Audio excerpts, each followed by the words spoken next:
Welcome to the Explainer. In this one, we're tackling a really powerful tool in machine learning, the support vector machine. And we're going to build this whole thing up from the ground just by trying to answer a pretty simple question. All right, so let's just jump right in. Picture this.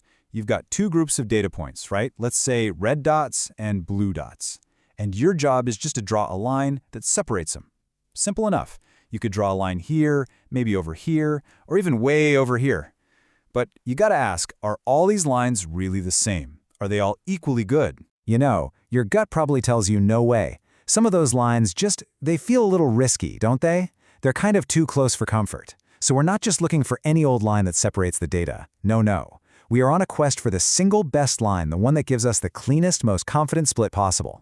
That's exactly it. I mean, a line that just barely scrapes by the data points, it feels fragile, right? If you get just one new piece of data, it could completely change the prediction.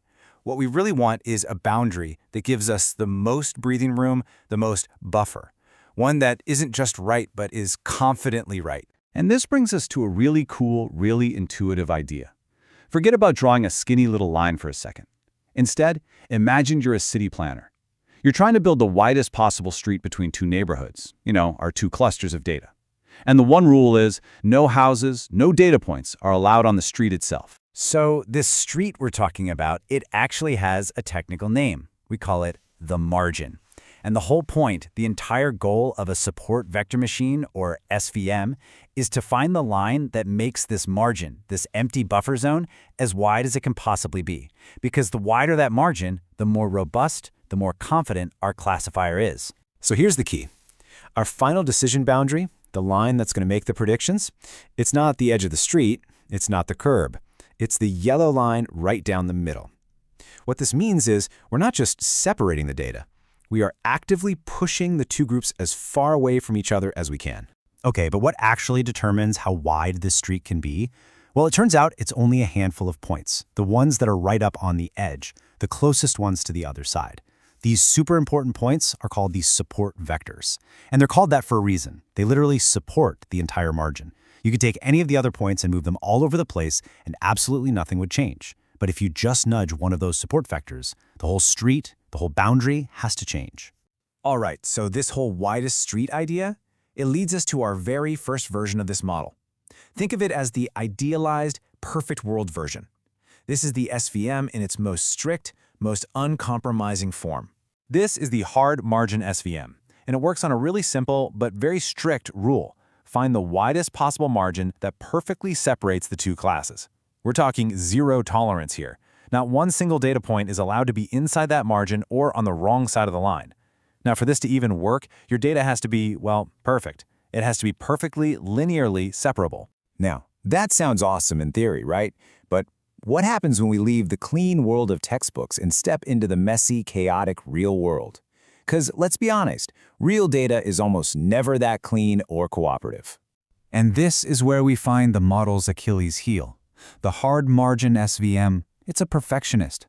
And because of that, it's incredibly brittle. Just one single outlier, one weird point that's a little out of place can make it literally impossible to find a solution. The model doesn't just perform badly, it completely fails. It just gives up. So, this predicament forces us to ask a much more practical question.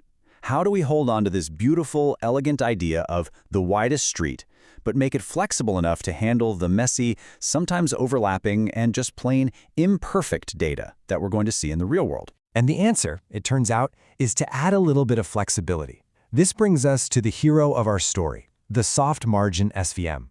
It's a clever, practical tweak that allows the model to bend the rules a little. It can strategically ignore a few troublemaker points if it helps find a much better boundary for the vast majority of the data. The absolute key concept here is introducing that wiggle room. The algorithm is now allowed to make some mistakes. A few points can end up inside the margin, that street we built, or heck, even on the completely wrong side of the boundary if that's what it takes to find a solution that captures the big picture, the main trend in the data. So how does it manage this? How does it know which mistakes are okay? Well, this flexibility is controlled by something called a cost function, specifically hinge loss. You can think of it like a penalty box in hockey. If a data point is behaving itself, it's on the right side, outside the margin, there's zero penalty. But the second a point crosses that line and violates the margin, it starts to get a penalty. And that penalty gets bigger and bigger the deeper it goes onto the wrong side. So this creates this really fascinating balancing act. The algorithm is suddenly fighting a war on two fronts. On one hand, it's still trying to make that street as wide as possible. But on the other hand, it's trying to keep the total penalty for all those mistakes as low as possible. And the best part is, we get a knob to turn, a parameter we can tune that tells the model which is more important, a super wide street or making fewer mistakes. All right, so we've got the perfectionist versus the pragmatist. Let's put them side by side and see how they stack up. And yeah, the difference is pretty stark. The hard margin SVM, that's your specialist. It's a perfectionist. That's absolutely incredible if your data is perfectly clean, but it just shatters at the first hint of an outlier. The soft margin SVM, though, that's the generalist. It's robust, it's flexible, and it's built for the messy data we actually have. And that's exactly why it's the one we almost always use in the real world. This quote just nails it. It really gets to the core of the idea. You can forget all the complicated math for a second. This is the primal problem the soft margin SVM is trying to solve. It's all about finding that perfect sweet spot, that optimal balance between having a wide margin and keeping a low penalty for errors. And really, that's the big takeaway here. By giving our model permission to not be perfect, by allowing it to make a few strategic mistakes, we actually end up with a classifier that's way more robust, way more practical, and ultimately way more powerful for solving the problems we actually care about. But this whole discussion leaves us with one final and kind of mind-bending question.